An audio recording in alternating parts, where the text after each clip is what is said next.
नमस्कार सभी को। मेरा नाम है विपिन पाल और मैं आप सभी का स्वागत करता हूं आपके अपने YouTube channel enlightenment bye education में। तो जैसा कि सभी को मालूम है, यूपी पुलिस की वैकेंसी आ चुकी है। 60,244 वैकेंसी है। ये बहुत ज़्यादा वैकेंसी है जिसका आप सभी इंतज़ार कर रहे थे 2018 से। लगभग 5 साल हो चुके हैं और 5 साल के बाद ये वैकेंसी आई है, तो काफ़ी खुश होंगे और बहुत सारे लोग निराश भी होंगे, क्योंकि इस चक्कर में 5 साल के लंबे गैप में उनका जो डेट जो था, एक एलिजिबिलिटी क्राइटेरिया होती है डेट की, उसमें क्या हो चुके हैं, इन एलिजिबल हो चुके हैं, वो एलिजिबल नहीं रहे हैं। तो उनके लिए यही है कि आप सभी जो बड़े बड़े यूट्यूबर हैं वो कैंपेन करें, ताकि जो सरकार है इस पर चिंतन कर सके। और जो भी लोग इसके अंतर्गत एलिजिबल हैं और जो नहीं भी हैं, तो सीखना तो जारी रखना है हमें। तो आज की नई क्लास के साथ हम इसमें आ चुके हैं। तो जो ये क्लास हमारी चल रही है, बेसिकली एसएससी सीजीएल 2024 को टारगेट कर रहे हैं हम लोग, ठीक है, और एसएससी जीडी को भी टारगेट कर रहे हैं और यूपी पुलिस को भी टारगेट कर रहे हैं। तो हम लोग इन सारे बेसिक से लेकर के एडवांस लेवल तक जाएंगे, बिल्कुल फ्रॉम प्लेन टू पैरामाउंट तक जाएंगे।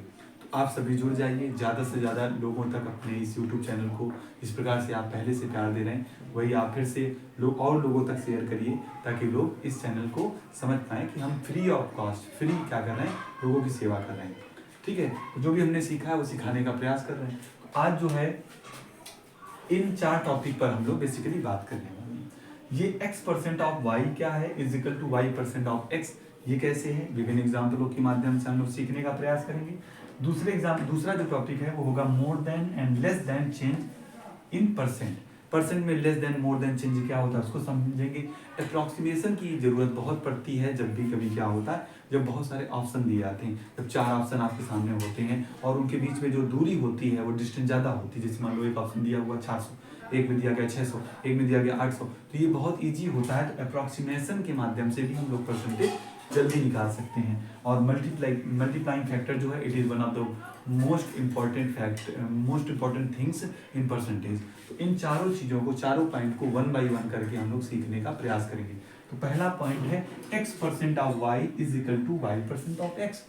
तो विभिन्न एग्जाम्पलों के माध्यम से समझने का प्रयास करें। इसका मतलब क्या है, शुरुआत में आप जब चीज़ों को देखोगे तो ये बहुत कठिन लगेंगी, लेकिन जब आप अपने दिमाग का इस्तेमाल करोगे और चीज़ों को थोड़ा फ्लिप करके देखोगे, थोड़ा सा ट्विस्ट ला करके देखोगे, तो देखोगे चीज़ें बहुत इजी हो जाएंगी। तो विभिन्न एग्जाम्पलों के माध्यम से समझते हैं। एक एग्जाम्पल है, मैं लिखता हूँ, ठीक है। तो 405% ऑफ 60, ठीक है। 405% ऑफ 60 क्या है। आप तुम बोलोगे 405% को कैसे चेंज करें, क्योंकि भैया ने तो बोला है कि परसेंटेज को क्या करना है, फ्रैक्शन में चेंज करके ही करने का प्रयास करना है। आप सोच रहे होगे 405% को फ्रैक्शन में कैसे चेंज करें। तो इसको ऐसे ना देखो, आप इसको ऐसे देखो कि 405 का 405 का 60% सोचो ना इससे। इसको ये भी तो बोल सकते हो 60% ऑफ 405। अब 60% की वैल्यू आपको बहुत अच्छे से मालूम है, 3/5 होती है। 5 से डिवाइड कर दो, 5 अट्ठे 40, 5 एकम 5 गुणे 3 कितना आएगा, 243। बोलो कोई दिक्कत, इजी है, समझ में आई बातें। एक और टिपिकल क्वेश्चन लेते हैं, जरा लेते हैं 272% ऑफ 272% ऑफ 62.5। अब बताओ, अब तुम सोचोगे 272 को कैसे चेंज करें। तो अब यदि आप इधर नजर गड़ाओगे 62.5%, अब यदि हम इसको ये बोल दें 272 का मुझे निकालना है 62.5%, it will be easy for you. कैसे, अब आपको मालूम ही है 272 62% की वैल्यू होती है भाई 5/8। कितनी होती है, 5/8 होती है। तो 5/8 कैसे होती है, मैं इधर एक्सप्लेन कर दे रहा हूँ आपको कैसे होती है।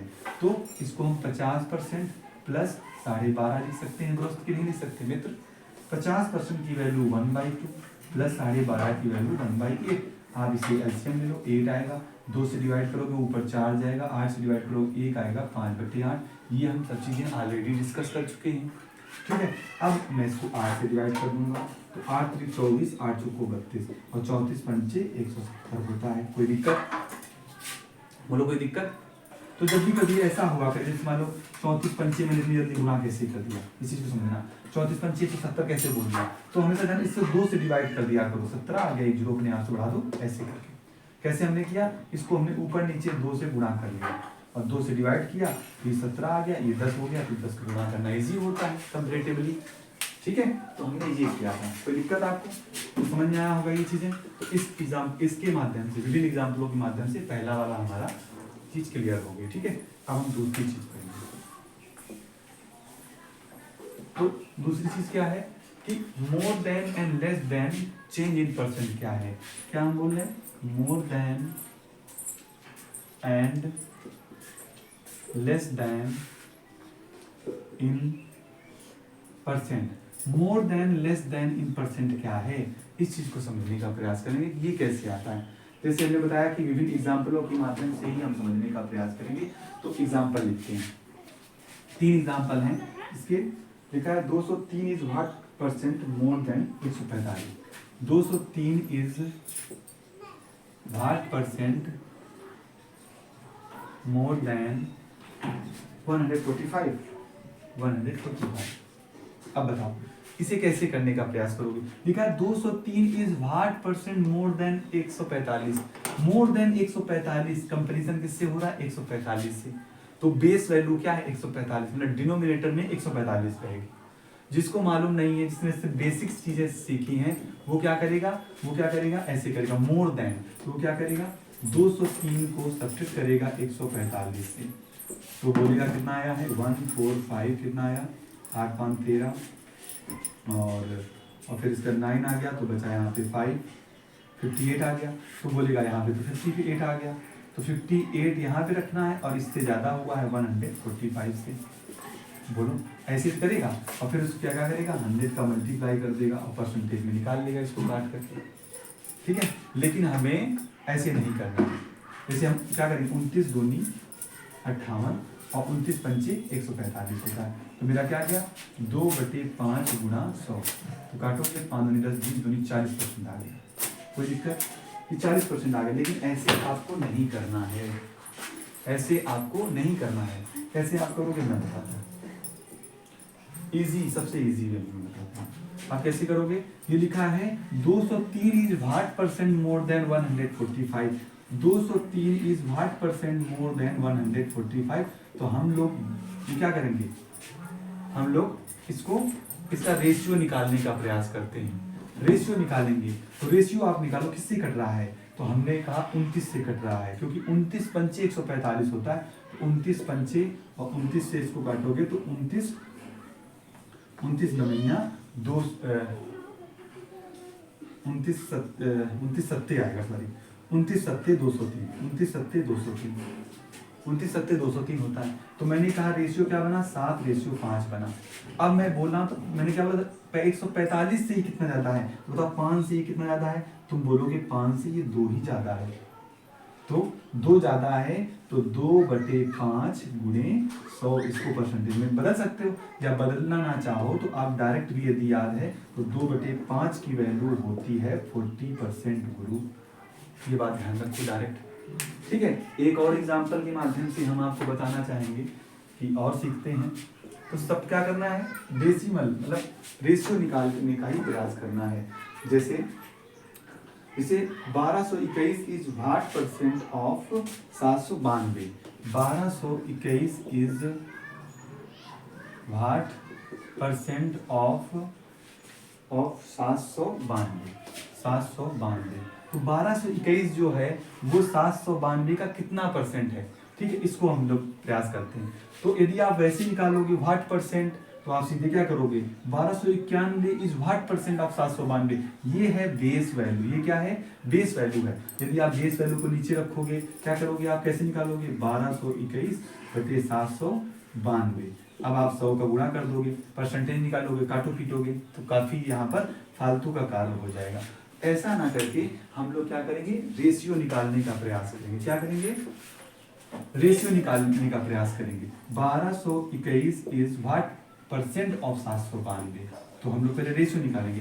हमें दिख रहा है 11 से कटा, 11 ग्राम 121, 11, तो 11 से काटते हैं, 11 ग्राम 121 और 11 ग्राम 121, 11 एकम 11, 111 आ गया। तो 11 7 77, 11 दूनी 22 आ गया। फिर किससे कटा, 3 से कट रहा है, तो 3 से काटते हैं, तो 3 37 है, और 3 से काटोगे 3 दूनी 6 और 3 चौको 12, इतना आ गया। तो अब कह रहा कि तो बेस वैल्यू ये हमारी 24, तो 24 से 37 इधर आ लो।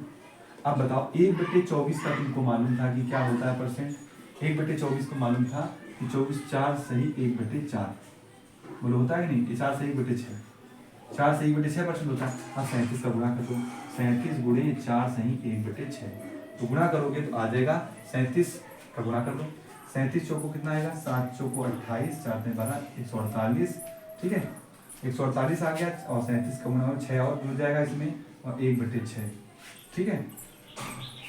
तो कितना आएगा, 154 बटे 54 सही 1/6, क्या आएगा 154 सही 1/6। कोई दिक्कत, कोई दिक्कत आपको? इससे हमारा ये दूसरा पॉइंट भी क्लियर हो गया। ओके, अब हम लोग तीसरा पॉइंट देखते हैं। तो इस प्रकार से मोर देन, लेस देन या हम लोग कर सकते हैं रेशियो का निकाल के। अब तीसरा आता है अप्रोक्सीमेशन का, अप्रोक्सीमेशन का प्रयोग करना। थर्ड आता है हमारा अप्रोक्सीमेशन, अप्रोक्सीमेशन, अप्रोक्सीमेशन का प्रयोग करना है। जैसे एक एग्जांपल दिया है, मैं बताता हूं आपको। जैसे मैंने बोला 1800 का 18,000, मैंने 1800 का बोला, 1800 का 155.52%, मैंने बोला 1800 का 155.56%, या मैंने बोल दिया 55%, 53% बोल दिया, मान लो 53%। 1800 का 155 पॉइंट, ये 53% निकालना है। अच्छा बताओ इसको हम क्या बोल सकते हैं, 1800 का हम लोग बोल सकते हैं 100% निकाल रहे हैं, फिर हम बोल सकते हैं 50% निकाल रहे हैं, फिर हम बोल सकते हैं 5% निकाल रहे हैं, फिर हम बोल सकते हैं प्लस 0.5% निकाल रहे हैं, फिर बोल सकते हैं 0.03% निकाल रहे हैं। कोई दिक्कत, ऐसे हम लोग लिख सकते हैं। तो जब 100% निकालोगे तो 1800 ही आएगा, प्लस 50% मतलब 1/2, आधा आधा निकाल रहे हो तो यहाँ पे 900 जोड़ दो। 5% निकाल रहे हो तो 18 × 90 कितना आएगा, 10% निकालोगे तो 180 आएगा, 5% 10% निकालोगे तो 180 आएगा, आधा परसेंट करो, आधा कर दोगे उसका तो 90 आ जाएगा, तो यहाँ पे 90 जोड़ दिया। अब 0.5 निकाल रहा है तो 0.5 90 का ही तो है 0.5, तो यहाँ पे 9 आ जाएगा। अब बोलिए 0.03 है, इसको निकालो चाहे ना निकालो, हम लोग लगभग आंसर के पास ही पहुंच चुके हैं। बोलो कोई दिक्कत, बोलिए कोई दिक्कत आपको? तो लगभग आंसर के पास में पहुंच गए। ये होता है अप्रोक्सीमेशन मेथड। अब हम लोग अपने लास्ट स्टेप की ओर पहुंचते हैं, जो कि है मल्टीप्लाइंग फैक्टर। मल्टीप्लाइंग फैक्टर बहुत इंपॉर्टेंट, जैसा कि हमने बताया है टॉपिक है मल्टीप्लाइंग फैक्टर। मल्टीप्लाइंग फैक्टर बहुत इंपॉर्टेंट है, इसको समझना होगा आपको कि जब भी कोई वैल्यू चेंज होती है, जब भी कोई वैल्यू चेंज होती है या उसमें इंक्रीज होता है या डिक्रीज होता है, तो उसका क्या होता है, एक फैक्टर आता है मल्टीप्लाइंग फैक्टर, उसका एक गुणनखंड आता है। उसको आपको समझना होगा कि कोई वैल्यू जो है इनिशियली कितनी थी और उसके चेंज होने के बाद उसमें क्या परिवर्तन आएगा, उस परिवर्तन को आपको समझना होगा। मेरी गर्दन में दर्द है, फिर मैं आपको बताता हूँ, थोड़ा सा बताएंगे, आप समझने का प्रयास करना। जैसे कोई वैल्यू 500 है, ठीक है, और उसमें क्या हो रहा है 20% का इंक्रीज हो रहा है, 20% का इंक्रीज हो रहा है। क्या हो रहा है 20% कोई वैल्यू इंक्रीज हो रही है, तो यदि हम वैल्यू को छोड़ देंगे, थोड़ी देर के लिए वैल्यू को भूल जाए, यदि हम कहें कि कोई भी वैल्यू है उसमें 20% का इंक्रीज हो रहा है, तो अच्छा 20% की इंक्रीज, 20% का मतलब क्या होता है 1/5 होता है। और 20% का इंक्रीज मतलब कोई चीज यदि फुल 5 थी, फुल कितनी थी भाई 5 थी, बेस वैल्यू 5 थी, उसमें 1 का इंक्रीज हो गया। क्या हो गया 1 का इंक्रीज हो गया। तो बताओ अच्छा वैल्यू अब क्या बन जाएगी, तो वैल्यू भाई बन जाएगी 5 थी, अब 1 बढ़ गई है तो 6/5। तो यही आपका होता है मल्टीप्लाइंग फैक्टर, कि कोई वैल्यू इनिशियली कितनी थी और 20% बढ़ने के बाद कितनी हो गई। जैसे मैं 500 का यदि मैं 6/5 निकालूं तो मुझे 600 मिल जाएगा। यदि अब मुझे और कुछ करने की जरूरत नहीं पड़ेगी, मुझे बस मल्टीप्लाइंग फैक्टर निकालना है, ये मल्टीप्लाइंग फैक्टर है। अब यदि दूसरे एग्जांपल में देखते हैं हम लोग दूसरे एग्जाम्पल से भी इस चीज को समझने का प्रयास करते हैं। ठीक है, यदि मैं कहूँ कोई वैल्यू, जैसे मैं एग्जाम्पल इससे अपने बुक से देखता हूँ कि यदि कोई 35% जैसे मान लो लिखा होगा, कोई चीज 35% है, 35% का जो चेंज है, इंक्रीज या डिक्रीज या परसेंटेज, जो मल्टीप्लाइंग फैक्टर क्या होगा। जैसे मैंने बोला 35%, 35% का मतलब क्या है, जरा हम देखते हैं। 5 से जा रहा, 5 7 35, 5 9 10 20, 7/20 आ गया। तो कोई चीज जो यदि 20 होगी तो 7 का इंक्रीज होगा या डिक्रीज होगा, इस पर डिपेंड करेगा।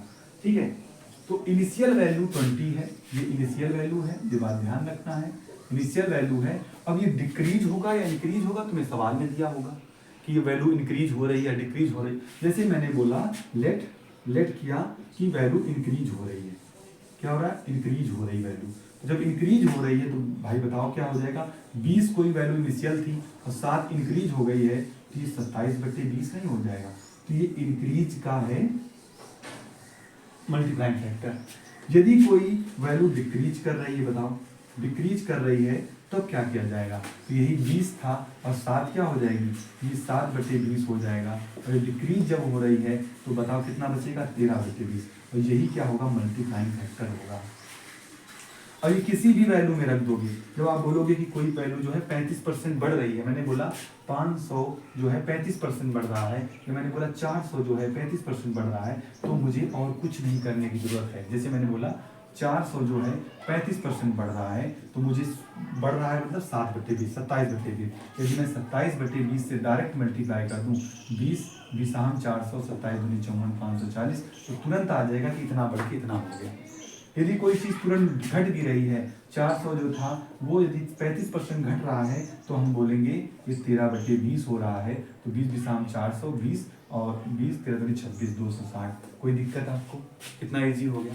यदि आप मल्टीप्लाइंग फैक्टर जल्दी से निकाल पाओ, और निकाल कब पाओगे, जो बेसिक वैल्यू थी, यदि आप उन वैल्यूज को आप यदि अच्छे तरीके से याद किए हुए तो।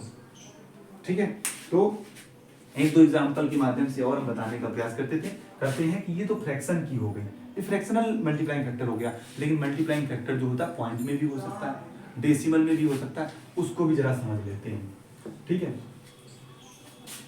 ठीक है, मल्टीप्लाइंग फैक्टर जो है वो डेसिमल में भी हो सकता है। जैसे मैंने बोला इसी को बोल दिया 65%, मैंने क्या बोला 35%। ठीक है, मैंने 35% यदि बोला, अब 35% कोई चीज है, ठीक है 35% है, तो इसको यदि हम 100 से डिवाइड करेंगे, 35/100, तो ये क्या आएगा, बोलो 0.35 आएगा, बोलो 0.35 आएगा। तो ये इनिशियल वैल्यू है 0.35। लेकिन अब मैं कहूँ कि यदि इंक्रीज हो रहा है, इंक्रीज हो रहा है, तो टोटल कोई चीज कितनी थी, 35% मतलब है 100 थी, 100 से बढ़ के कितनी हो गई है, 135 हो गई है, और 135 मतलब पॉइंट तो यहाँ लगेगा। तो ये है मल्टीप्लाइंग फैक्टर 1.35, किसके लिए, इंक्रीज के लिए। और ये डिक्रीज के लिए क्या होगा भाई, डिक्रीज के लिए क्या होगा, मैं बताता हूँ डिक्रीज के लिए क्या होगा। जैसे तो मैं डिक्रीज के लिए बताता हूँ आपको, तो डिक्रीज के लिए क्या है, 35% आपका क्या हो रहा है, डिक्रीज हो रहा है। तो जब डिक्रीज होगा तो ये कितना हो जाएगा, जाकर के बोलो 35% डिक्रीज हो रहा है 100 से, बोलो कितना हो रहा है, 35% डिक्रीज हो रहा है, तो कितना आ जाएगा, आ जाएगा जाकर के 65 आ जाएगा, 65/100 आ जाएगा। 100 से डिवाइड करोगे तो आप देखोगे 0.65 ही आएगा। लेकिन डिक्रीज हो रहा है ना, 0.65 बचा, ये वैल्यू 35 से 0.65 बची है, तो यही इसका मल्टीप्लाइंग फैक्टर हो जाएगा। आई होप आप सभी मल्टीप्लाइंग फैक्टर को यहाँ से 1 by 1 x% of y is equal to y% of x को समझ चुके होंगे, less than and more than change in percentage समझ चुके होंगे, अप्रॉक्सीमेशन समझ चुके होंगे, मल्टीप्लाइंग फैक्टर समझ चुके होंगे। तो आप सभी को ये क्लास कैसी लगी आप ज़रूर बताना यूट्यूब उस पर कमेंट करके, और हमारे चैनल को ज़्यादा से ज़्यादा सब्सक्राइब करें और अपने दोस्तों अपने मित्रों तक भेजें, ताकि जो मेरी क्लासेज हैं और ज़्यादा लोगों तक पहुंच सके और मुझे भी मोटिवेशन मिले। तो थैंक यू फॉर वाचिंग, धन्यवाद। हो गया।